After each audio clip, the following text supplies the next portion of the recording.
السلام عليكم جميعا وربنا يصلح حالنا وحالكم. دولت برجين انا بنيهم من 5 سنين فاتوا. البرجين اللهم صل على النبي، اللهم صل على النبي. انتاجهم من الحمام. انا عاوز حضراتكم تشوفوا بس ايه كميه الحمام اللي في البراج.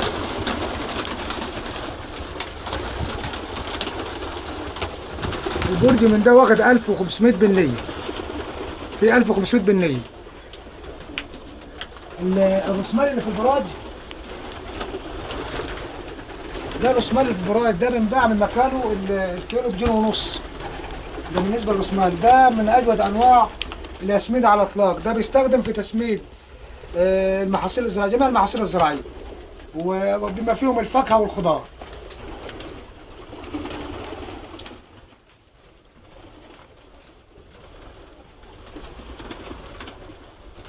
بسم الله اللهم صل على النبي، اللهم صل على النبي. بسم الله ما شاء الله. الابراج ده مبنيه من 5 سنين فاتوا. تعالوا دول سمحتني.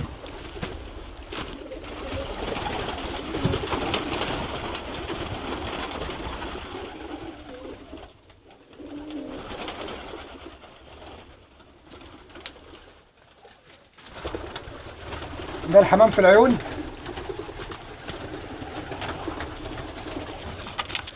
ده الحمام، حمام كبير مقفل، وده حمام لسه طالع.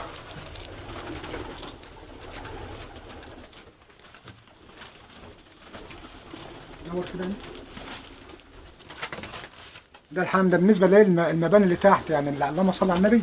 نسبه الحمام اللي فيها حمام يعني الله يبارك لاصحابه. حمام من كتر الارض هنا اهو.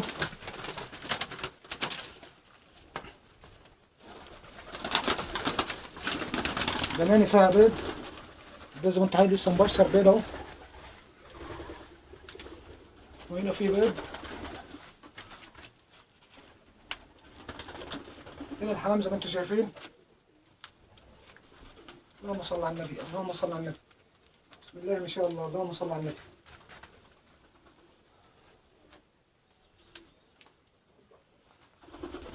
ده الحمام.